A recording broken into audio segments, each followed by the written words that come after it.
Olá, gente querida, eu sou o professor Elvis.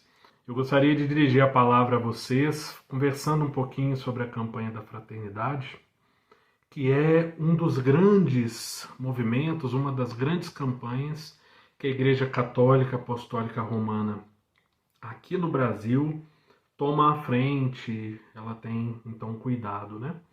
Esse ano nós estamos comemorando 60 anos da campanha da fraternidade.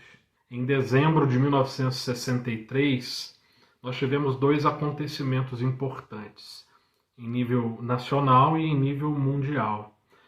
Em nível nacional, em dezembro, dia 26 de dezembro de 1963, o então secretário da CNBB, Dom Helder Câmara, enviou uma carta a vários bispos do Brasil, dizendo da intenção de que a CNBB tinha de produzir uma campanha em nível nacional. Em 1962, Dom Eugênio Salles, que era então arcebispo de Natal, viveu essa experiência de uma campanha da fraternidade em nível arquidiocesano, e a partir então do final de 1963, essa ideia de uma campanha em nível nacional. Dom Helder enviou a carta e ela foi bem acolhida, e então nós tivemos aí em 1964 a primeira campanha da fraternidade em nível nacional, no Brasil todo. O tema foi a Igreja em Renovação e o lema era Lembre-se, você também é igreja. Foi uma campanha da fraternidade muito bonita, né? Chamando a unidade da igreja e essa consciência da responsabilidade social que a fé também nos traz, né? Então, de trabalhar pela dignidade integral da pessoa humana. Essa foi a primeira campanha então da fraternidade no Brasil, em 1964. E aconteceu também, em dezembro de 63, um grande fenômeno mundial, que foi a publicação dentro do Concílio Vaticano II, que aconteceu de 62 a 65, aconteceu a publicação da Constituição Sacrosanto Concilium, que foi então uma Constituição, e que é uma Constituição, sobre a renovação da liturgia da Igreja. Então, naquele ano, ela foi publicada no dia 4 de dezembro de 1963. Então, veja bem, 4 de dezembro de 63, a Sacrosanto Concílio, 26 de dezembro de 63, a carta de Dom Helder para os bispos do Brasil. Essa carta do Dom Helder, pensando aí uma campanha da fraternidade em nível nacional, ela atende uma provocação, um chamamento, um ensinamento da Igreja, justamente presente na Constituição de 1963, a Sacrosanto Concílio. No número 110 da Sacrosanto Concílio, presente aqui nos documentos do Concílio Vaticano II, no número 110 da Sacrosanto Concílio afirma o seguinte, falando sobre o tempo da Quaresma: além de interna e individual, a penitência quaresmal também deve ser externa e social. Isso é um ensinamento da Igreja, isso veio de um concílio. Isso emanou dos bispos do mundo inteiro reunidos em Roma. A importância, então, de uma prática externa de penitência, também com incidência social. Então, a Quaresma, ela nos chama a uma conversão integral profunda. E a campanha da fraternidade é uma forma muito especial de viver a Quaresma, como a Sacrosanto Concílio nos ajuda a pensar por conta da prática também externa e social das nossas penitências quaresmais. Meus irmãos e minhas irmãs, isso na verdade manifesta uma situação, uma realidade muito importante da nossa igreja.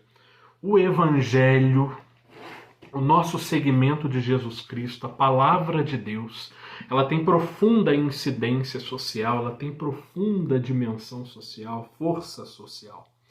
Então, se nós pegarmos, por exemplo, Mateus 5, de 13 a 14, o próprio Senhor Jesus dizendo que nós devemos ser sal da terra e luz do mundo.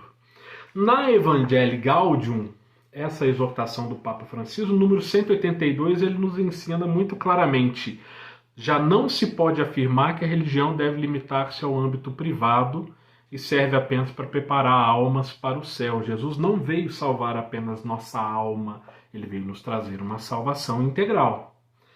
O mesmo Concílio Vaticano II, lá na Gaudium et Spes número 40, ele afirma que a Igreja, fiel ao seu próprio fim, à sua finalidade, ela comunica a todos a vida divina e ilumina com a sua luz o mundo inteiro, em todas as suas dimensões. Então, o Evangelho tem profunda incidência social. Fé e vida não se separam, e na verdade, quando fé e vida se separam, nós temos grandes problemas sociais, né? Como o documento de Aparecida também nos exorta no seu número 527. O nosso continente, por exemplo, latino-americano, é o continente com o maior número de católicos no mundo. E olha o que ele fala. Nosso continente realmente é grande, mas só vai ser grande quando for para todos. Na verdade, é uma contradição muito dolorosa que o continente com o maior número de católicos seja também o de maior iniquidade social, de maior injustiça social. Então, fé e vida não se separam. A campanha da fraternidade é uma forma muito especial de nos chamar a viver bem, com profundidade, a fazer uma boa leitura de como está a nossa vida de fé a partir dos nossos exercícios quaresmais. A campanha da fraternidade não é um desvirtuamento da fé, não é uma sociologização, não é politicagem, é uma cobrança do próprio Evangelho. Fé e vida não se separam, nós devemos ser sal e luz no mundo. Se o mundo não vai bem, e se existe tantos cristãos no mundo, alguma coisa não está dando muito certo com essa nossa forma de ser cristãos, né? É uma contradição dolorosa que o continente com um grande número de católicos como é o nosso tenha tanta iniquidade social. Como que está a nossa fé?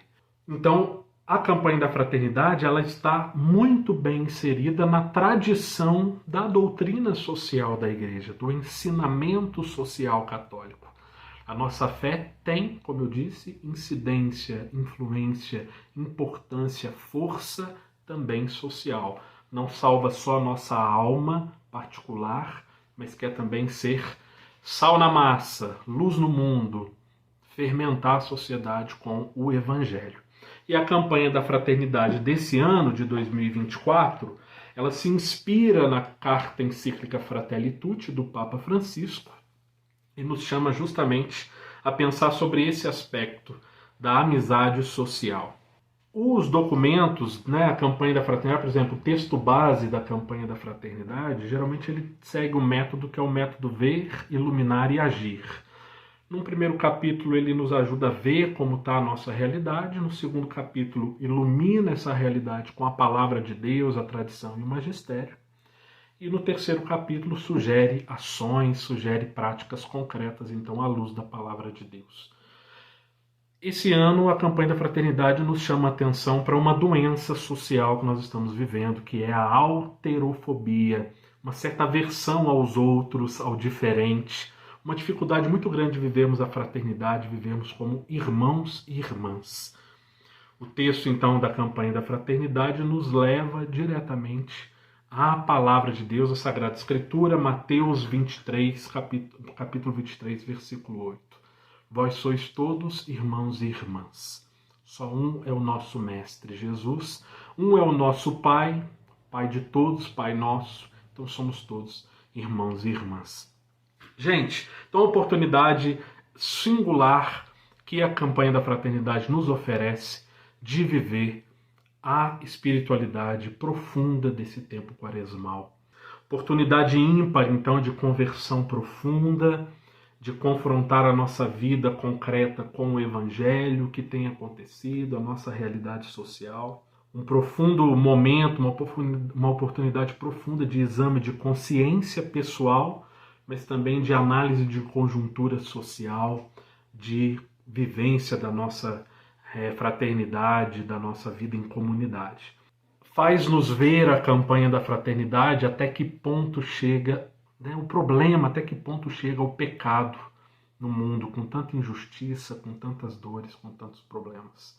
Então vamos acolher a palavra de Deus que nos é dirigida através do magistério da Igreja, com a campanha da fraternidade desse ano, abramos o nosso coração para uma vida fraterna, eliminemos do nosso coração o ódio, o fechamento ao outro, calúnia, mentiras, tantas famílias divididas por questões políticas, uma sociedade polarizada, uma cultura de violência, uma cultura armamentista. Quanta coisa nós precisamos nos livrar, mentalidades de muita violência, de muita indiferença. Isso não é para nós, cristãos e cristãs. Nós não podemos aceitar esse tipo de coisa. Só temos um único mestre, é Jesus. Nele nós temos um único Pai, e com ele nós somos todos irmãos e irmãs. Acreditemos nisso, iluminados pela palavra de Deus. Sigamos em frente, na companhia do Senhor, em profunda conversão, e que a campanha da fraternidade desse ano produza muitos frutos na Igreja Católica aqui do Brasil, na vida de cada uma e de cada uma. Deus abençoe, um abraço, uma alegria estar com vocês. Sigamos juntos em comunhão de orações e de corações. Deus abençoe. Tchau, tchau.